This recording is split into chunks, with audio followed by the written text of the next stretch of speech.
তারা ইয়াজুজ মাজুজের নাম শুনেছেন না? নূহ আলাইহিস সালামের 4 সন্তান ছিল, হাম, সাম, ইয়াফাস, কানাআন। এই ইয়াফাসের বংশধর হচ্ছে ইয়াজুজ মাজুজ, জঙ্গলি, হাজার হাজার শুধু বংশ বিস্তার করে। তারা এসে লোকালয়ে মানুষের উপর আক্রমণ করে, তাদের গবাদি পশু এগুলো ছিনিয়ে নেয়, ফলমূল খেয়ে ফেলে। তো জুলকারনাইন বাদশার কাছে যখন বিচার দেওয়া হলো, উনি বললেন ঠিক আছে। তো উনি বর্তমানে হচ্ছে এক পাশে কৃষ্ণ সাগর, আরেক দিকে কাস্পিয়ান সাগর, এইখানে দুই পাহাড়ের মাঝখানে ফাঁকা জায়গায় তিনি বড় বড় লোহার পাত প্রথিত করলেন, গেড়ে দিলেন।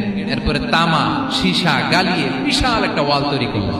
এটা জুলকারনাইন উনার বানানো ওয়াল বা ড্যাম, প্রাচীর। এখন আর ইয়াজুজ মাজুজ আসতে পারে না, ওরা আর আসতে পারে না। ওরা প্রতিদিন এটা ভাঙার চেষ্টা করে, কিন্তু ভাঙতে ভাঙতে আরেকটু ভাঙলেই ভেঙে যাবে। ওরা বলে আগামীকাল ভেঙে ফেলবে, ইনশাল্লাহ বলতে ভুলে যায়।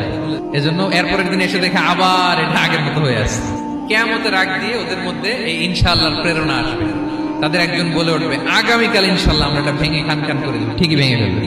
তখন তারা ভেঙে চুরে কুটি কুটি ইয়াজুজ মাজুজের দল এসে হামলে পড়বে। তারা পৃথিবীতে ফিতনা ফাসাদ করবে। ঈসা আলাইহিস সালাম তখন আসবেন, দোয়া করবে আল্লাহ তাআলার কাছে মুমিনরা, একটা মহামারী দিবে আল্লাহ তাআলা ইয়াজুজ মাজুজের মধ্যে, ওরা মরে যাবে সব। এরপর বিশাল এক পাখি এসে তাদেরকে আল্লাহর মর্জি মাফিক এমন এক জায়গায় ফেলে আসবে, কেউ জানবে না। তো তারা যে পচে গলে মাটির সাথে মিশেছিল, এই গলিত লাশ থেকে মাটি খুব উর্বর হয়ে যাবে। এরপর আল্লাহ তাআলা পৃথিবীর মধ্যে বারাকা দিবেন, কিছু রোপণ করলে তাড়াতাড়ি ফুলে ফেপে বড় বড় ফলমূল হচ্ছে। তো এটা কিয়ামতের আলামতের অন্য কোনো আলোচনায় হচ্ছে।